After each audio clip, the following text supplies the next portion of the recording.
Welcome to QNN news. నేను మీ శ్రీనివాస్. ఈరోజు సరికొత్త న్యూస్ అప్డేట్తో మీ ముందుకు రావడం జరిగింది. శృంగవరపుకోట నియోజకవర్గంలో ఎంతమంది ఓటర్లు ఉన్నారు, అలాగే వీటిలో పురుషులు ఎంతమంది, స్త్రీలు ఎంతమంది, 2024 సార్వత్రిక ఎన్నికల్లో భాగంగా శృంగవరపుకోట నియోజకవర్గంలో ఏ పార్టీ నుండి ఎంతమంది అభ్యర్థులు పోటీలో ఉన్నారు, ఎవరెవరు పోటీలో ఉన్నారు అనే విషయాన్ని పూర్తిగా మీకు వివరించే ప్రయత్నం అయితే నేను చేస్తాను. ఇలాంటి లేటెస్ట్ న్యూస్ అప్డేట్ కోసం మీరు వెంటనే మన QNN న్యూస్ ఛానల్ని వెంటనే సబ్స్క్రైబ్ చేయండి. వివరాలకు వెళ్తే శృంగవరపుకోట నియోజకవర్గంలో మొత్తం ఓటర్లు 2,27,475 మంది ఉంటే పురుషులు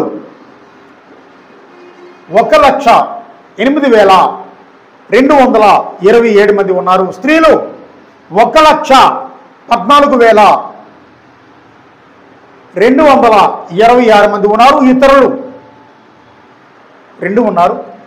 అలాగే శృంగవరపుకోట నియోజకవర్గంలో పోలింగ్ బూతుల సంఖ్య 270 పోలింగ్ బూతులు ఉంటే, అయితే 2019 ఎలక్షన్లో వాటిని ప్రాథమికంగా తీసుకొని ఈరోజు మనం చర్చించుకుంటే ప్రధాన పార్టీ అయినటువంటి వైఎస్ఆర్ కాంగ్రెస్ పార్టీ, తెలుగుదేశం పార్టీ మధ్య ఇప్పుడు కూడా పోటీ ఉండే అవకాశం అయితే ఎక్కువగా ఉంది. 2019 ఎలక్షన్లో వైఎస్ఆర్ కాంగ్రెస్ పార్టీ ఇక్కడ నుండి విజయం అయితే సాధించింది. అయితే ఇప్పుడున్న 2024 సార్వత్రిక ఎన్నికల్లో భాగంగా శృంగవరపుకోట నియోజకవర్గం నుంచి వైఎస్ఆర్ కాంగ్రెస్ పార్టీ నుండి కడపంటి శ్రీనివాసరావు అయితే పోటీలో ఉన్నారు.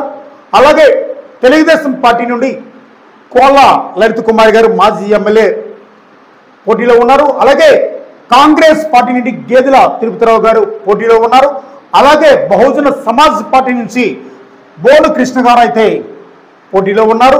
అలాగే సమాజ్వాదీ పార్టీ నుంచి విన్నకోట జగ్గారావు గారు అయితే పోటీలో ఉన్నారు.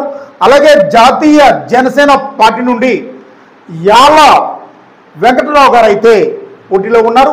అలాగే స్వతంత్ర అభ్యర్థుల విషయానికి వస్తే స్వతంత్ర అభ్యర్థులుగా గొల్ల ఈశ్వరరావు గారు అయితే శృంగవరపుకోట నియోజకవర్గంలో పోటీలో ఉన్నారు.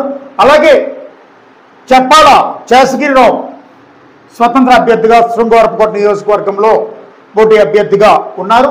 అలాగే పిరివి ఈశ్వరమ్మ గారు కూడా శృంగవరపుకోట నియోజకవర్గంలో స్వతంత్ర అభ్యర్థిగా పోటీలో ఉన్నారు. అలాగే భాస్కర్ పట్ల పుష్పలత గారు కూడా శృంగవరపుకోట నియోజకవర్గం నుంచి స్వతంత్ర అభ్యర్థిగా పోటీలో ఉన్నారు. అలాగే కుట్యాల లోకాభి రామకోటి గారు కూడా శృంగవరపుకోట నియోజకవర్గం నుంచి పోటీలో ఉన్నారు. ఈయన ఎస్కోట మండలం జనసేన పార్టీ అధ్యక్షులుగా ఉండి ఈ మధ్యనే పార్టీకి రిజైన్ చేయడం జరిగింది. అలాగే వారాది చిరంజీవి గారు కూడా స్వతంత్ర అభ్యర్థిగా 2024 ఎలక్షన్ల శృంగవరపుకోట నియోజకవర్గంలో వీళ్ళందరూ కూడా పోటీలో ఉండడం జరిగింది.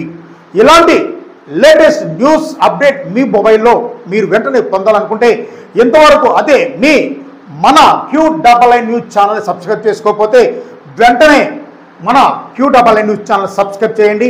పక్కనే ఉన్న బెల్ ఐకాన్ నొక్కండి. ఈ వీడియో మీకు నచ్చితే తప్పనిసరిగా 10 మందికి షేర్ చేయండి.